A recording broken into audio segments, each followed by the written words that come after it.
Mr. Speaker, with pleasure, I introduce Roddena DeCosta, recipient of a Remarkable Teen Award in the category of Spirit of Hope.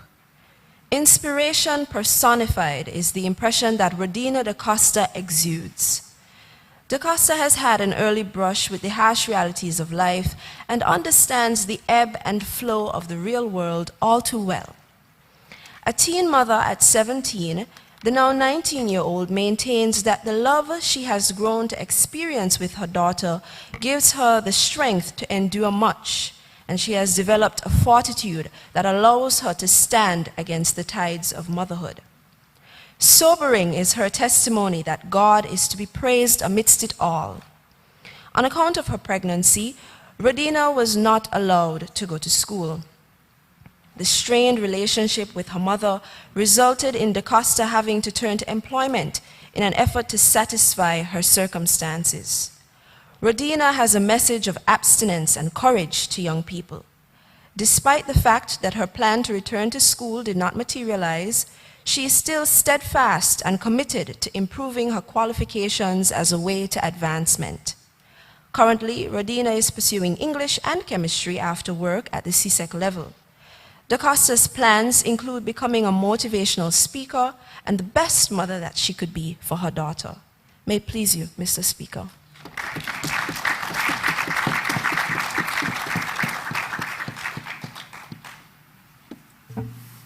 Thank you, Ms. Laplace.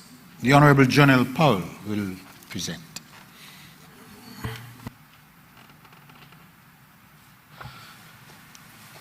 Mr. Speaker, again I rise to lend support to these remarkable teens, in this case, Ms. Roddena DeCosta.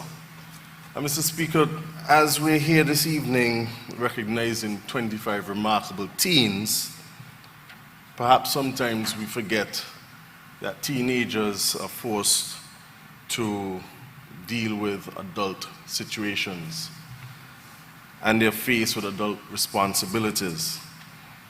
However, it is clear to all, and from reading the profile, that Mr. Costa has stepped up to the challenge and done so in a positive and successful way. I'm reminded of the quote that the greatest accomplishment is not in never falling, but in rising again after you fall. I think quite well. And I think the greatest thing that you can do is to be that positive role model for your daughter. It's an opportunity to encourage you to continue to fight, continue to do better, continue to be a role model, not just for your daughter, but for others. I note that even in terms of participating in this exercise, for the purposes of your interview, again, adult responsibilities played a role. They was taking care of your daughter during the interview. It worked out. These things will happen. These things will come up. But at the end of the day, remember to stay positive. You are, for us, a true spirit of hope. And we look forward to your future successes. And as Minister Grant says, in 10 years from now, looking to see what milestones you've achieved and what great things you've done for your country. May it please you, Mr. Speaker.